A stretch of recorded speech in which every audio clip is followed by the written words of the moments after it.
Oklahoma has its own serial killer, the Butcher of Oklahoma. Today we're going to go over Jeremy Bryan Jones. Ladies and gentlemen of all ages, boys and girls, thank you for tuning in to yet another episode of Angry Meat Production. We appreciate you coming in and letting us be a part of your lives week in and week out.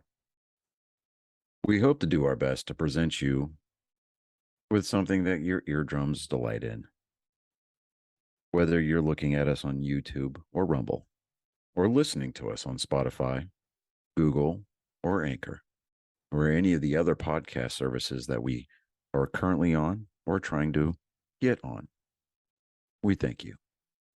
And if you don't mind, at the end of every episode, stop by, leave us a comment, leave us a like. If it asks for 5 stars, we'll take 5 stars, even if you don't like us. 5 stars are what it's all about.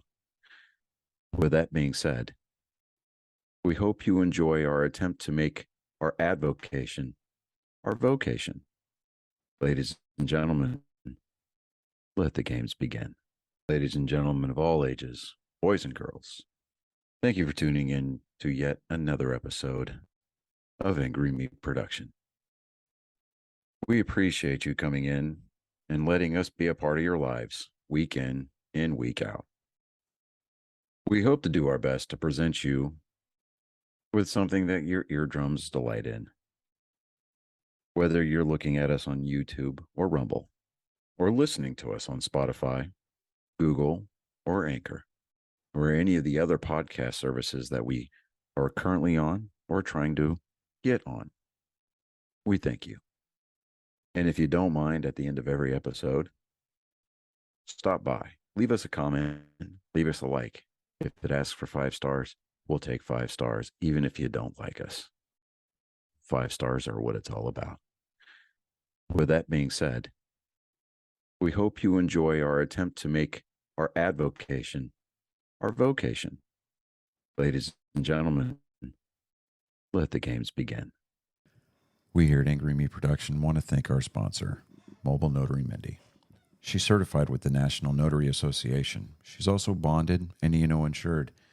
She offers a wide range of services, including wills, powers of attorney, medical documents, healthcare proxies, living wills, certification of trust, assignment of personal property, HIPAA waivers, advanced healthcare directives, and 99 verification. You can find her on Facebook, TikTok, and Instagram at Mobile Notary Mindy. You can also visit her webpage at TexasMobileNotaryMindy.com. That's TX, MobileNotaryMindy.com. Thank you so much, and enjoy the show. Welcome, Angry Faithful. That's right. We're going to go over Jeremy Bryan Jones, the Butcher of Oklahoma. Anyways, let's begin. Jeremy Bryan Jones was born April 12th, 1937 in Miami, Oklahoma. Yeah, that's right. Oklahoma has a Miami. The elder two boys in the late 1970s. Jones' parents divorced and his mother remarried, but the family was nevertheless considered a stable one. Due to the stepfather working as a carpenter, the Joneses were considered relatively well off. In contrast to this, however, Jeremy himself showed signs of antisocial and aggravated behavior from an early age. Due to this, his neighbors avoided interacting with him. He also did not care about academic achievements, and he was frequently disciplined for his truancy and low grades. Truancy is he didn't show up for school. In late 1980s, he developed an addiction to alcohol and began using drugs. By the end of 1989, he was expelled from Miami High School. He briefly attended Quapaw High School in the nearby Quapaw. I wonder if is that Quapaw? Yeah, I know. I'm sorry. I do this a lot. If you are a regular here, you know. Quapaw. Yeah, Quapaw. But as he preferred to spend his times on the street, Jones was eventually expelled in 1991, shortly before the end of his 12th grade. His actions got him into a conflict with his family members. In January 1990, Jones was arrested for assaulting a boy during this incident. His own mother attempted to protect the victim, but was herself beaten as well. He was then charged with 2 counts of assault, but they were eventually dropped after the victims recoiled. Utilizing his charisma, Jones was considered popular among the young women in the town, with whom he often had sex.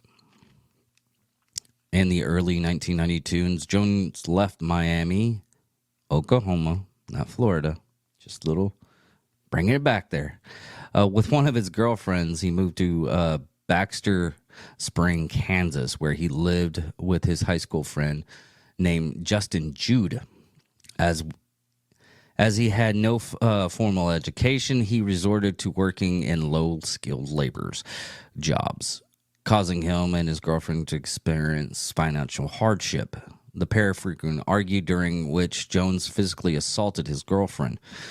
Jude frequently called the police, but in no case was initiated because the girlfriend refused to file charges.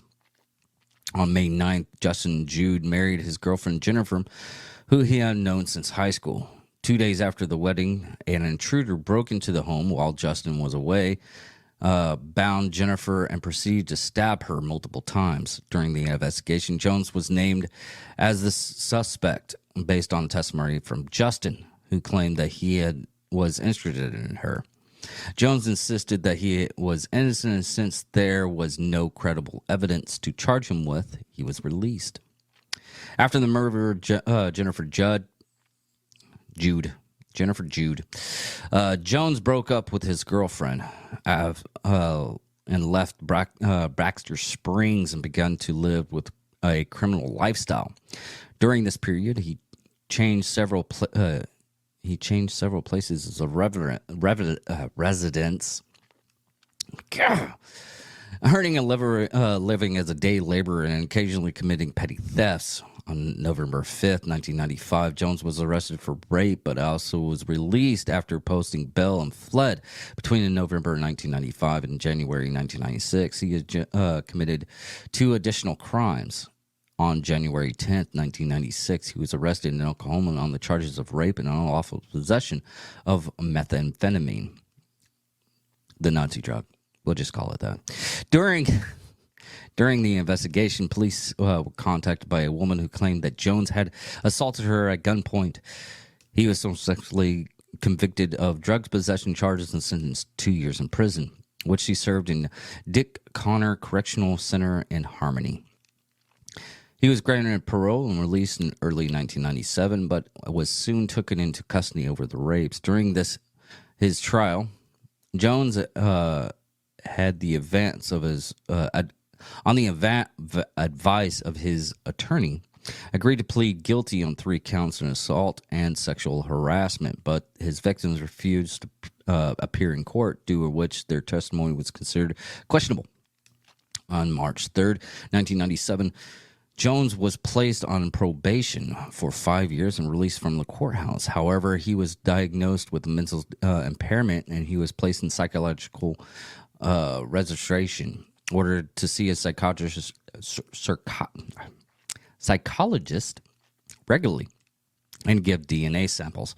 Jones refused to comply with court orders and continued to commit crimes. In 2000, he became suspect in 2 additional rapes, due to which his probation was revoked and a warrant was issued for his arrest. Upon learning of this, Jones left Oklahoma and moved to Joplin, Missouri, where he met a woman at a bar whose son, John Paul Chapman, was serving a sentence at a state prison.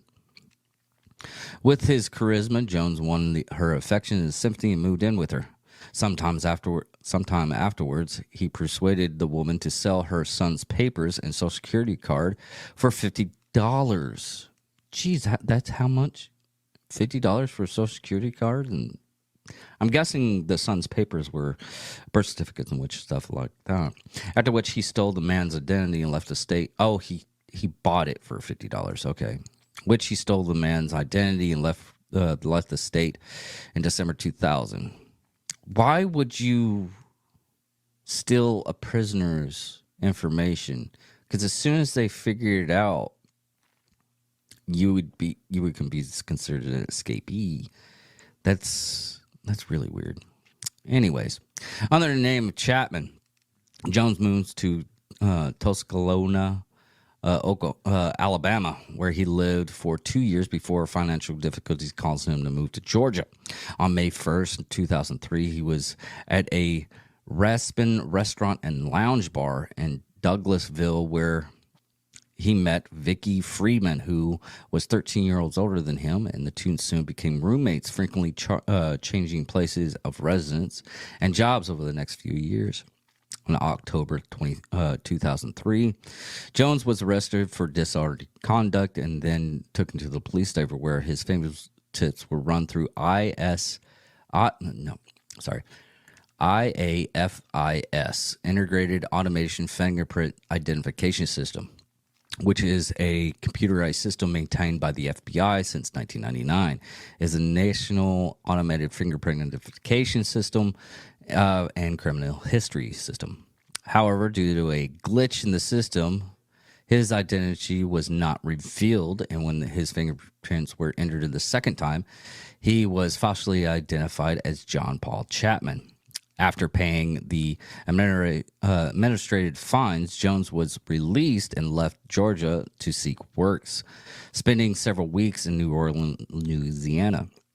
In late January 2004, he returned to Georgia, where he soon was arrested in Atlanta for trespassing. He pleaded guilty, and his sentence was 3 months imprisonment in the county jail, and released March 2004. Soon after his release, Jones reunited with Freeman and found work as a day laborer, but was rearrested for drug possession in June of that year. Again, pleaded guilty, and due to the court's leniency, he was given another 3 months in the county jail. Upon release in early September, he left Georgia and headed for Alabama, where he was a desperate need to repair a building. He was there as a desperate need to repair a building in cities across the state, which was recently hit by Hurricane Ivan. Now, on the murder of Lisa Nicole on September 15, 2004, Jones arrived in Turnerville, a small community near Sanasuma, where he'd been hired to do some construction or renovation work for Mark and Kim Bentley. Still impersonating Chapman, he informed Mark that he was looking for work and housing. Upon Bentley's offer that he could stay in their trailer with his cousin, Scooter Coleman, shortly afterwards, the Bentleys and their child left to visit some friends in Chickasaw. Early the next day, Jones phoned Kim Bentley and said that he needed some batteries and a radio. And Bentley informed him that he could find them in a bedroom closet. However, she demanded that he work with Coleman to find such items, as she did not trust him. Good on you for not trusting him. According to Coleman's later testimony, Jones found a .25 caliber handgun while searching the college shelves, which he apprehended for himself, the guise to protect himself from looters who were stealing from vacant housings during the hurricane. Later that evening, the Bentleys returned home. On the day afterwards, everyone started doing repairs in the backyard. Then they suddenly visited by a 43-year-old Lisa Marie Nichols, neighbor who had recently returned to Turnerville after waiting out for the Hurricane Ivan to pass. Jones overheard from a conversation she had with one of the Bentleys that she was single and living alone. That same evening, he went over to the home of another neighbor, Chris Hill.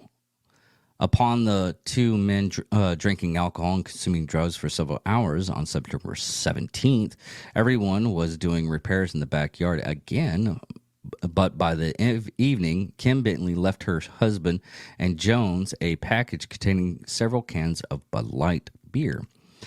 and left the home with her children. At the same time, Coleman also left to visit a friend named Joel Tough Edge. A couple of hours later, Mark Bentley finished the repairs, after which the former left to go to a fast food restaurant. The nearest open restaurant at the time was Hardee's in Clarity. About 30 minutes drive from Bentley's home, according for the Q. It took Bentley 2 hours to get there. After the other occupants had left, Jones took the handgun and a package of Bud Light beers and went to Nicole's house. He broke in, raped her at gunpoint, and not only shot her 3 times with the handgun. In the attempt to destroy the evidence, he returned to Bentley's house and took a gas canister in which he brought back with him. Jones then placed her corpse into the bathroom tub, doused her with the gasoline, and set it on fire. He returned to the Bentley house and changed his clothes, took a shower, and waited for the others to return. Later that evening, Mark Bentley heard noises through the open window and smelled gasoline. While looking out in the yard, he found Jones with 4 cans of gasoline. Upon noticing this, Jones asked if he could use them to fuel up his car for the overnight drive around town. Bentley refused, as he was growing suspicious of him, after which both men went to bed. On the following day, Nicole's neighbors, Jennifer Murphy and Amber Nichols, as well as her son-in-law, Thomas McCurkey, arrived in Turner found, informing Kim that Lisa had failed to show up for work and was not answering her phone calls. As there was still no electricity in the house, McCurkey started searching around with a flashlight and discovered Nicole's charred remains. Krejci and Nicole's daughter went to the Bentleys and told them to call the police, while Merchitsy. Sorry, folks. It's one of those days. McCurkey. Mark Bentley and neighbor Scott Colmeno. Is it Colmeno? Colomino. Continued to inspect the house to understand what had happened during this time. They answered that Jones was acting weirdly, expressing no emotion upon hearing the body had been discovered, and refusing to cooperate with the Mobile County Sheriff's Department during the interview. On the morning of September 19th, Jones fled Turnerville. While officers were investigating the house, they found that the 25 caliber bullets lodged in the wall. When questioned, Bentley admitted that he had a gun and gave it to the police. Investigators determined that the smell of gunpowder, soot residue, and bullet casings that the gun had been fired recently, and was sent for an examination. It was revealed that it had been the murder weapon. The Bentley and Coleman were brought in for questioning, with Coleman claiming that the gun had been stolen from the man he knew as Chapman. The searching the rooms led to the discovery of an empty Bud Light beer can with the fingerprints on it that the investigators believed to be used as for the killer. After Kim Bentley told police that Chapman and her husband had been drinking Bud Light on the day of the murder, Chapman was introduced as the suspect and sought for questioning. He was arrested in the early morning hours of September 21st, 2004 in Mobile. While searching for him, the Mobile County Sheriff's Department relayed that their known information to the neighborhood states. After which the Missouri Attorney General office notified them that their suspect had been the same birth date and security number as someone serving time at a prison in their jurisdiction. Sheriffs went on to interview the real John Paul Chapman, and afterwards his mother revealed that she had sold her son's identity to a man named Jeremy Bryan Jones. After learning this, they obtained the fingerprint samples from Miami Police Department, Oklahoma, Miami, dating from Jones's 1990 arrest, and conclusively established that they were his true identity. Jones initially insisted that he was innocent, but after forensics test confirmed that Lisa Nicole was killed with Bentley's handgun, and his fingerprints were on the beer can. He admitted his claims and admitted responsibility. He then claimed that he did this while under the influence of methamphetamines, or Nazi drugs, but went on to charge the testimony several more times. In his initial statements, Jones claims that on the day of the murder, he and Nicole's home, that he had shared meth before having sex. According to him, at some point, Nicole's complaining of chest pains, began suffering from cramps, and died in the bedroom shortly after. Jones assessed that he was stressed out from the death and caused him to shoot her 3 times in the head and set her body on fire. That was his excuse? Wow. Meth had come up with like really weird stories. That's all I gotta say. Anyways, on November 4th, Jones changed his story again, this time claiming that he had broken into the house and attempted sexual assault her at gunpoint, but was unable to sustain an erection. Because of this, he instead threw a towel over Nicole's head and shot her. In early January 2005, he changed his story yet again, this time claiming that he killed her accidentally. In this version, he claims that Nicole's had tried to flee and fought him, causing him to threaten to shoot her in an attempt to calm her down. However, he accidentally discharged the gun and killed her, causing him to panic and set her on fire. You know, honestly, I don't think he knew what happened on that day because he was all methed up. But anyways, I digress. At around this time, Jones made several phone calls while in the county jail, calling his mother, his friends, acquaintances, and his roommate, Vicky Friedman. After locating all these individuals, investigators questioned them all in order to obtain information about Jones. In the interview with police, Friedman unexpectedly stated her belief that Jones was responsible for the murder of a 16-year-old Amanda Greenwell, a next door neighbor of theirs while they were living together in Douglasville, Georgia. Amanda Ann Greenwell at that time was missing since went missing on March 12, 2004, and her body was found on March 21st, and she had been strangled and stabbed several times with a knife. Her father, Rick, could not recall Jones, but did recall Friedman, stating that he had talked with her on several occasions. Jones did not admit his involvement in Greenwell's murder, but unexpectedly confessed to committing 20 additional murders across 5 states over a 12-year period. In 8 of these cases, he was unable to recall the names of his victims and were exactly where he dumped their bodies, claiming that 5 of them were prostitutes from Atlanta and the remaining were also prostitutes from Mobile, Alabama, whose bodies had been dumped in the swamps. And regardless to the remains of the murders, he recounted details only known to investigators. Once these confessed murders had been, one of these confessed murders was that of Jennifer Judd, his high school girlfriend's friend's wife, whose murder had been who he had been suspected of committing back in early 1992. According to Jones' testimony on February 21st, 1996, Delaware County, Oklahoma. Man, they're different states have same names of same places. Sorry. Brain glitch. He broke into the trailer of a 38-year-old Daniel Danny Oakley, where he assaulted him and his roommate, 41-year-old Doris Harrison. In the attack, Jones robbed and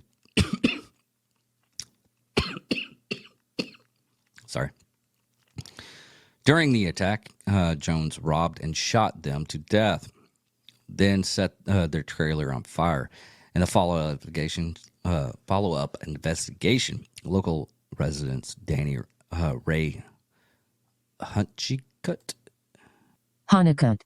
Honeycutt was arrested in Miami, Oklahoma, as he was found to be driving Oakley's vehicle.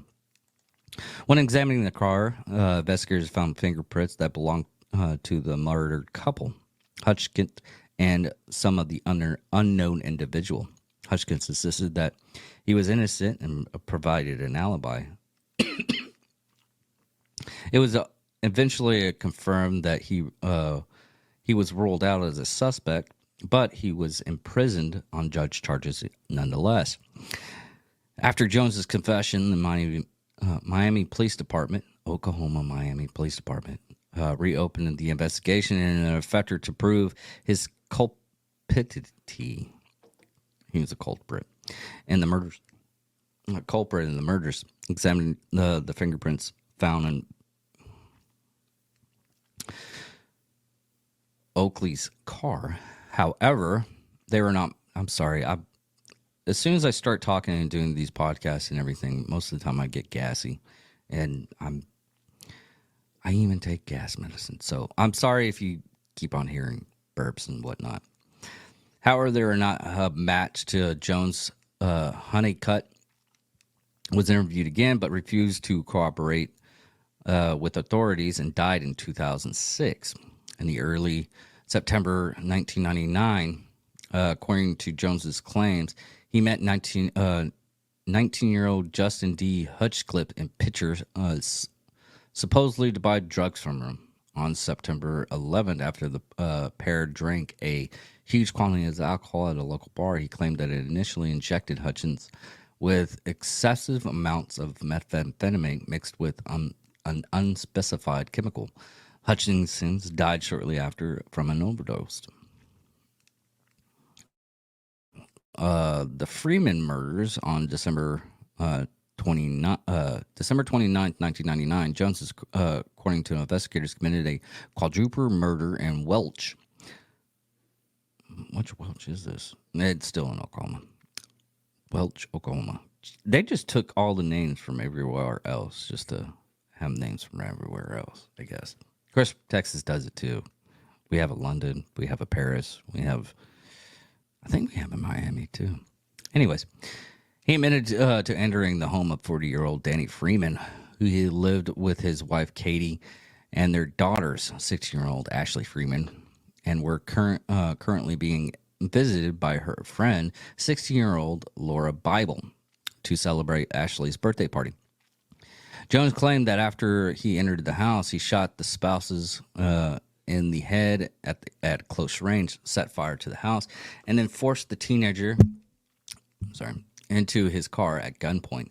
He then supposedly drove them into a forested area near the border of Kansas, where he ended up raping and shooting them, then dumping their bodies in an abandoned mine.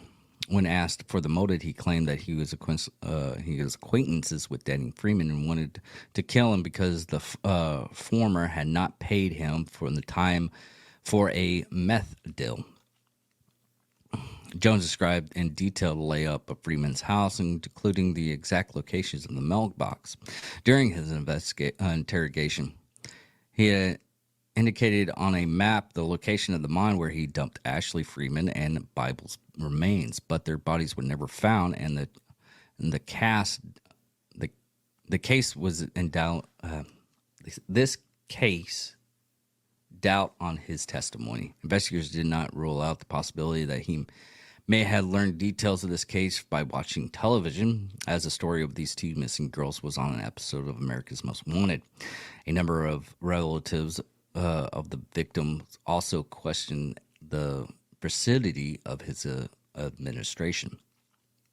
Jones also confessed in the murders of Tina Mayberry, a 38-year-old who was attacked after leaving a Halloween party on October 31st, 2002. At the bar in Douglasville, Georgia, he claimed that he met the woman in the bar and she was dressed as Betty Boop. After he managed to convince her to leaving the bar, he then assaulted her, then stabbed her several times in the chest and stomach, leaving her bleeding from her wounds. Mayberry went back to the bar where customers called the police. She was taken to the hospital, and she died from blood loss at the hospital. Police were unable to locate any witnesses and identify the killer, as Mayberry was unable to provide a description of her assailant before succumbing to her injuries. After Jones's arrest, the bar owner and staff identified him as a regular customer and established that at the time of Mayberry's murder. Jones also claimed that in the early January 2004, he met 46-year-old prostitute Catherine Collins in New Orleans, Louisiana, after which he raped her, stabbed, and bludgeoned her to death with a tire iron. Collins was reported missing on January 10th, but her body was found on February 14th on a lawn about a block away from Port of New Orleans. She had remained unidentified until after Jones's arrest. Biological traces belonging to the suspect perpetrator were found on her body, and the DNA samples from Jones have been taken to check the involvement in the crime. Jones' penultimate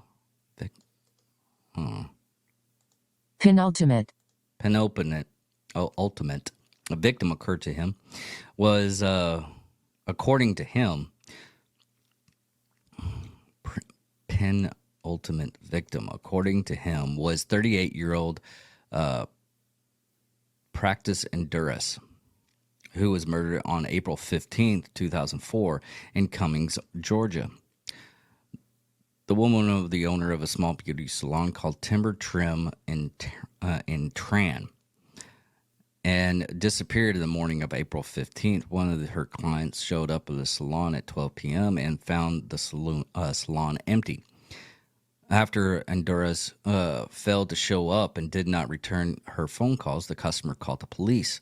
In a subsequent search, police officers found her purse, personal items, and food in the microwave and her car, in which the parking lot next to the salon, without any signs of forced entry. When questioned, Jones stated that he entered Andrea's salon to ask directions. While talking to her, he learned that she was all alone, after which he threatened her with a knife and forced her to give him money from the cash register, leaving the building and to get into the car. In support of his words, Jones drew on paper a plan of the location of the door, windows, and salon building, as well as the location of the street where the parking lot and car were located. Jones claimed that he drove the woman into the woods about 65 miles from the abducted site, where he raped her and stabbed her to death.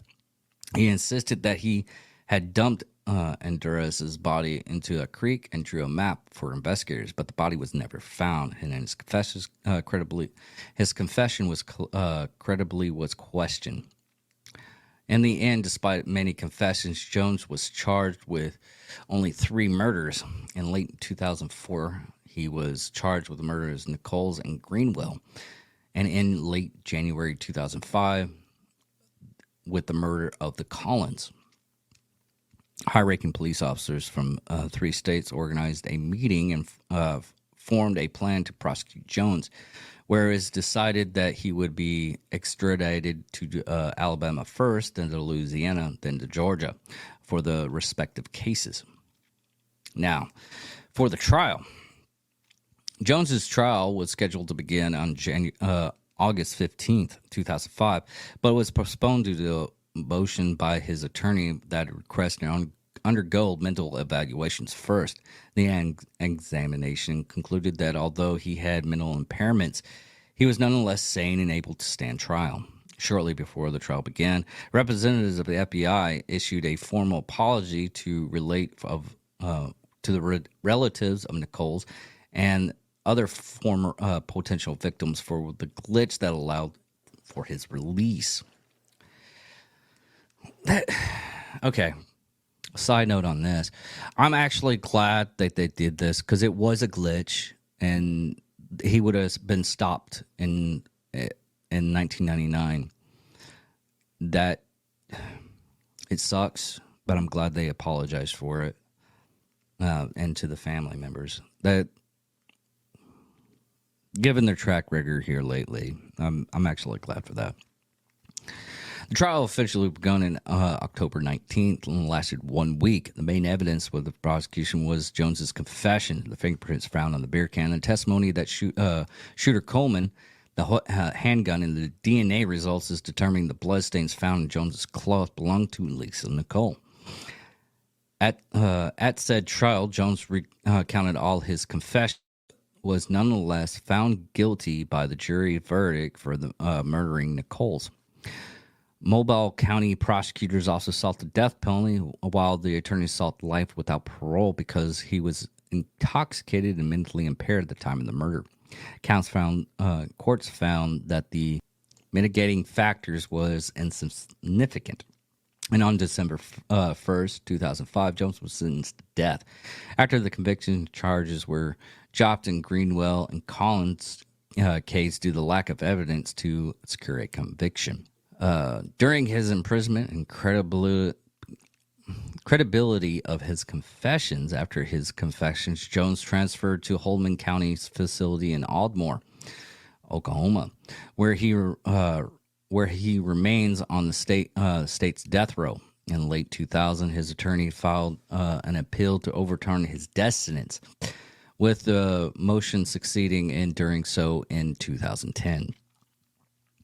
He was later resentenced to death, and as of May 2023, he remains incarcerated on death row. Jones's culpability in other murders since his conviction has been questionable and challenged by many.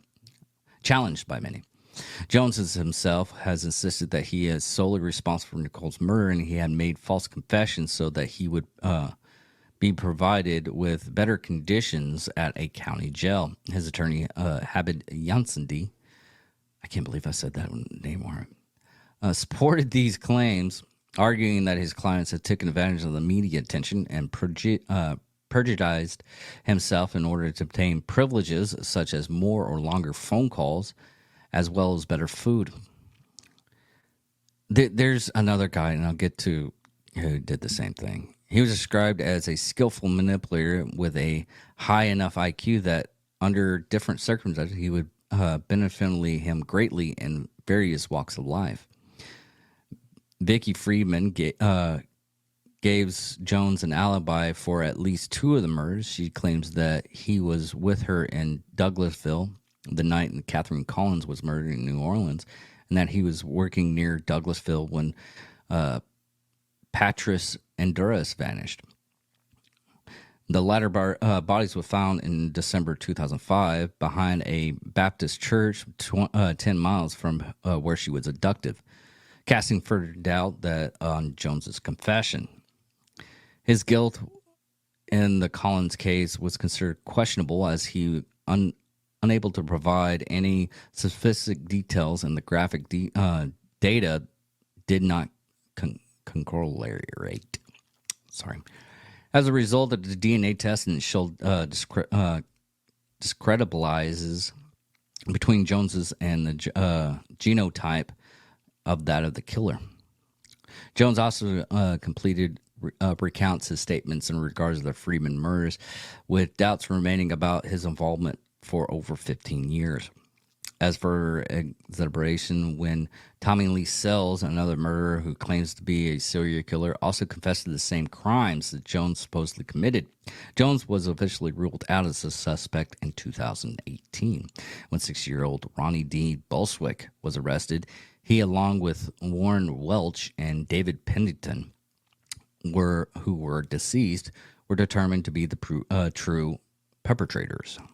Now, in media, he was also a subject on episodes of Unsolved Mysteries that was produced on Netflix in 2020. And these series discussed the questions of Jones' guilt in most of the murders he confessed to. Now, I've already gone over one person that actually did stuff like this to get better accommodations and everything. Let me make sure this is the guy. Yeah. It was Henry Lee Lucas, who was confessed to approximately 600 other murders to the Texas Rangers, who eventually died. in 2001.